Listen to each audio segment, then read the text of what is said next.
Hi everybody, MA Skidmore here, and I haven't brought you some content in a very long time, so I'm back to talk to you about something that's really quite special, and that's student-teacher collaborative course design. Now, you know I am a high school English, media communications, and research teacher, but I'm also a curriculum writer, a teacher trainer, online instructional coach, and I present at conferences. But what I'm going to talk to you about today is probably the most energizing and rewarding experience I've had in about 26 plus years of classroom teaching, and that is student teacher collaborative course design. There were two circumstances that acted as catalysts for the creation of this course. Number one, I was asked to teach media and communications to students in their last year.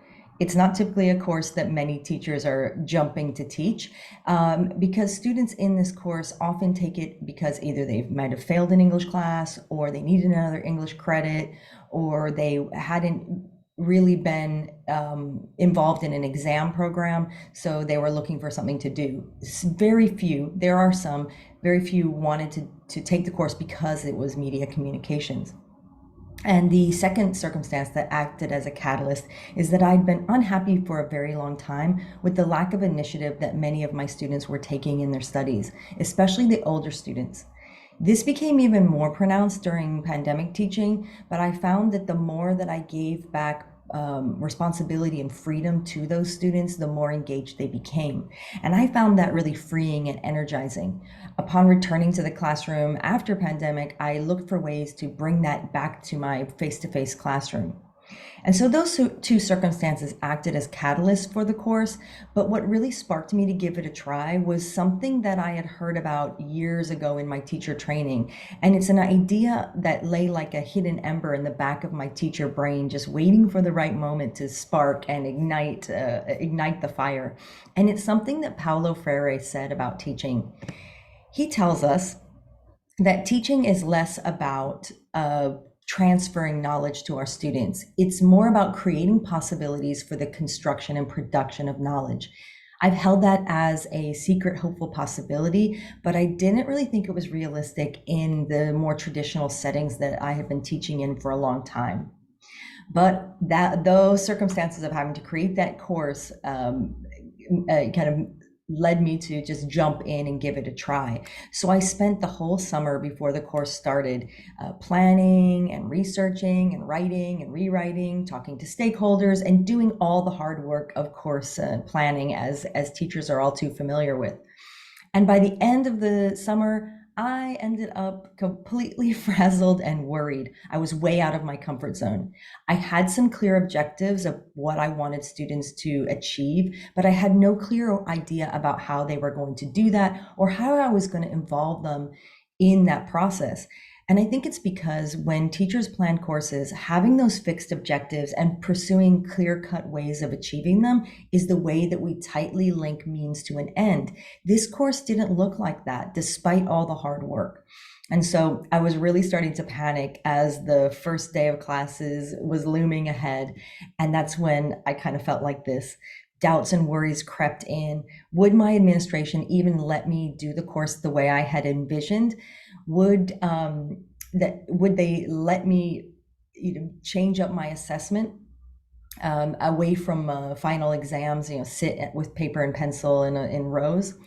And also the research that I had been seeing over the summer was mostly around how students and teachers were creating courses together at the university level, so undergraduate students. Would these students have the maturity to do that work, or would they even want to? I also felt like I was abdicating responsibility. It's my job to give content and skills to students. I felt a bit like a fraud because I didn't have that to give them. But after a few deep breaths, I decided to trust the rigorous process I had gone through because I was really determined to make this student teacher collaborative course work. And I found comfort in going back to that original spark. If what Paulo Freire said is true, then the fact that I had left the course mostly unwritten was exactly how I was going to make possibilities and room for my students in the course. And so as the course got started, all those doubts and worries took a back seat to the hard work of day-to-day teaching and learning, planning and negotiating and discussing and creating, measuring. And to make a long year short, by the end of the course, my students and I had a curriculum we were really happy with and super proud of. And based on this experience, I came to understand that there are three key elements to ensuring that a co-created course works well. And that's what I want to share with you today, as well as the way it looked practically in my classroom. Now, the first element to a successful co-created course is to create a genuine space for students to contribute. I was responsible for the learning objectives, but students were responsible for the content and skills. I would present them with the learning objective, and I would let them sit in that empty space of nothing planned to allow them to create without judgment. I wanted them to envision solutions, and that took a great amount of risk and trust, both on my part and on their part. Let me give you a practical example. I gave them the objective: create a media product that advocates a change for good in the world. And I was met with exactly what you'd expect: looking around, looking up, looking down, fiddling with stuff at their desk, anything but engaging in the question. And granted, it is a difficult idea to get your head around, like, how do I create something that's going to actually make a difference in the world? But I think this is a challenge that is all too common. It's something I experienced at the beginning of the course mostly, but a little bit of the way all the way through. And that's because it's really difficult to engage in democratic teaching practices with students who are all too familiar with authoritarian teaching practices. We socialize our young people in traditional systems to accept compliance and control as the norm. And it takes time to break that down and unlearn that habit. But through gentle suggesting and offering ideas and choices about what students might learn and do to achieve that objective, they came up with an amazing project. And they decided that in small groups, they were going to create public service announcements around an issue that they were already passionate about, and then present those out in kind of a Shark Tank atmosphere.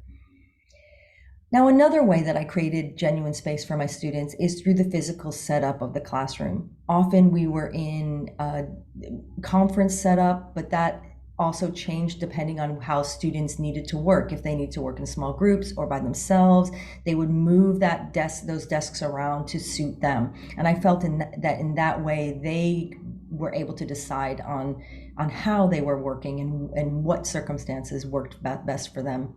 The key to creating genuine space for them is really purposeful flexibility. Have those set objectives, but be open to creative ways of achieving them. Now, the second element for a successful student-teacher co-created course is to empower and engage with technology. For many of my students, it was their first time using technology for real education purposes. They had a reason to learn the tech and a reason to use it. Whether they were engaged in productive collaborative processes or creating, communicating, sharing resources, we used appropriate Edtech tools for that. You can see here an example of Miro board. We use that extensively for collaborating and brainstorming.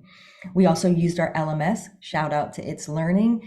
That was our one-stop shop for everything we needed for democratic teaching practice. We used peer review features on there. We use the assignment feedback, both to students and from students. We use the mark scheme features through the learning objectives.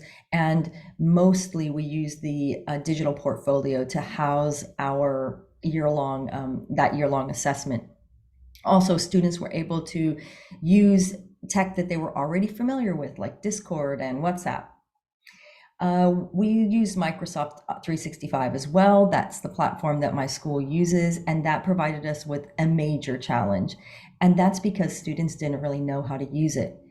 They weren't aware of all the productivity features. They had no idea how the accessibility features could make their work go easier, especially for some of those students with learning differences. And they didn't even know where to save their work to OneDrive. And so I made a difficult decision of pushing the media communications content to the side for a little while and letting students, pursue learning how to use that tool. That wasn't an easy decision for a teacher, because as teachers, we use our content and skills to prepare students for their future adult lives or further studies. But we also know that adolescents struggle greatly to see the point of working hard now for benefit later, especially when that later often is filled with doom and gloom scenarios that the adults around them are pressing onto them. And so for my students in this course, I wanted them to find meaning and connection in their studies right now. So I decided to let them have that space and time to explore the tech tools, to learn it. And this was key to engaging these students. With those new tech skills, they felt empowered to perform at a higher level. We made some trade-offs with the content, but ultimately it worked out for us. Now, the third and last element of a successful co-created course is the shared monitoring and assessing. Now, this for me is the game changer, and it was quite magical. It's the most magical piece of the course for me. I was responsible for the two major assessments, the year-long digital portfolio and the end-of-year exam, which for us looked like a presentation and oral defense, while students were responsible for some of the smaller assessments along the way. This provided us with some unanticipated opportunities because they didn't know how to create an assessment to measure an objective. So we had to have conversations around why teachers assess, what we're looking for, what's the purpose of assessment. And through those discussions, they were able to come up with some pretty good assessments, sometimes more difficult than they had imagined, probably more difficult than the assessments I would have made for them. Another way that we shared in monitoring and assessing was through giving them input into the mark schemes. Through observing the products that we created, peer review, and discussions around what makes a piece of work good or excellent, students established criteria that then I used to feed into those mark schemes. Through processes like these, students become more reflective and they see themselves with a more critical eye. This is key to shifting that evaluative gaze from you back to the students. Now, one of the biggest monitoring and assessing elements that we had in the course was the year-long digital portfolio. Students put work in there along with reflections that would explain how they attained the learning objective, what they learned, and where they're going to go in for future work. By doing this, I reduced the pressure on them to perform perfectly the first time. It follows a more natural learning process. As students created new work that better showed those learning objectives, they were able to put those into the portfolio and take out the work of lesser quality. The other element is the presentation and oral defense of learning that we used as our final exam. Students presented out for about 15 minutes to a panel of teachers and students select work from their portfolio. And then they explained how that work showed attainment of the learning objectives. Then students and teachers asked them a series of questions that kind of forced them to defend their learning. To what extent did they meet those objectives? And what did they take out of that course? And that was really special. Students were in charge of showing that they've reached those learning objectives. By putting them in charge, I created personal accountability, motivation, and drive. My students were more engaged than ever in this course, and I think it's because I did those three things: creating genuine space for them, empowering and engaging them through that technology, and sharing in the monitoring and assessing. And so to end, I would like to leave you with a couple of challenges that I hope you'll accept as you go back to your own educational environment, whatever that looks like. How will you invite students to the table in your educational setting? How might you facilitate collaboration, creation, and shared assessment through Edtech tools? There is so much good Edtech, latest and greatest. People are inventing things every day. The startups are just providing us with so many tools. And I urge you to go out there and look at them and ask those vendors, what are you providing for me? How can you make my life easier as a teacher? How can you encourage collaboration and creation in my students? And I would like you to use those EdTech tools to foster democratic teaching practice in whatever setting you're in. So I thank you for your time that you've taken to watch this. And if you have questions about my process or how I worked with the students or some of the more detailed questions, feel free to reach out on my social media or leave a comment below and I will get back to you. Thanks again for your time. Have a great day.